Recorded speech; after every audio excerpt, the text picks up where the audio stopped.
विधायक विषम कटक पीसीसी सभापति श्रीयुक्त भक्तचरण दास नेतृत्व में सारा ओडिशा आमर चक बंद स्कूल कॉलेज सब बंद करने निर्देश देते आमर छोट भौणी सौम्यश्री जो मृत्युवरण कर एफएम कॉलेज बालेश्वर रे सी एते न्याय मागिथिले मुख्यमंत्री पाक जाइथिले शिक्षा मंत्री सूर्यवंशी सरोज पाक जाइथिले सीट्र एमपी पाक जाइथिले सीट्र विधायक पाक जाइथिले एवं एसपी पाक जाइथिले सीट्र स्थानीय आईआईसी पाक जाइथिले किंतु न्याय मिलला नहीं। तेणु ये आमर सौम्यश्री भौणी जो आत्म तांकर बलिदान देइछन्ति तांको न्याय न मिलवा जोगु तेणु तांको न्याय दाबी पाई तांको आमर कांग्रेस पार्टी तरफ आमर भक्तचरण दास नेतृत्व में सारा ओडिशा बंद डाकुरा आज विषमकट निर्वाचन मंडल में आज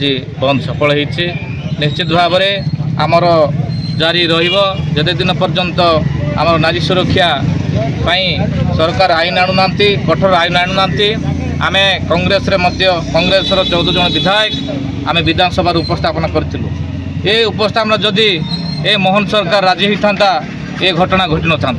तेणु घर निंदा करुँ कांग्रेस पार्टी तरफ आम ये आम समस्या भौणी न्याय आम न्याय सब आमर जारी रमर आंदोलन आगू आउ जोरदार हम। धन्यवाद।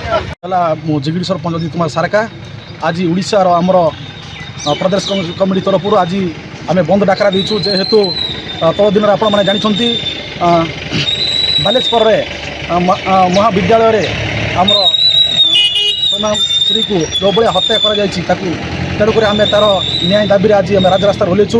तेणु मोहन सरकार जब पर्यंत न्याय न देते से पर्यंत आम राजरास्ता लड़ाई करूँ कांग्रेस पार्टी तरफ आज से डाकरा देचु। तेणुक मोहन सरकार इस्तीफा देवा दरकार एवं सूरजवंशी जे कि उच्च शिक्षा मंत्री से इस्तीफा देवा दरकार। तेणु आम समस्त राजरास्ता आज ओडिशावासी समस्त देखुं आपने जापे जो भाया झील आज आत्महत्या करछि सरकार ही दायी। तेणुक सूरजवंश ही दायी से आम इस्तीफा देवा दायी करूँ। तेणु जदि इस्तीफा न दियंती राजरास्ता प्रत्येक दिन लड़ाई हे प्रत्येक गाँ गहली लड़ाई हे यह आम चाहूँ। तेणु आज आपण समस्त सहयोग करूँ आमर शांति शृंखला आम बजाई आज आम राजरास्ता खोलु।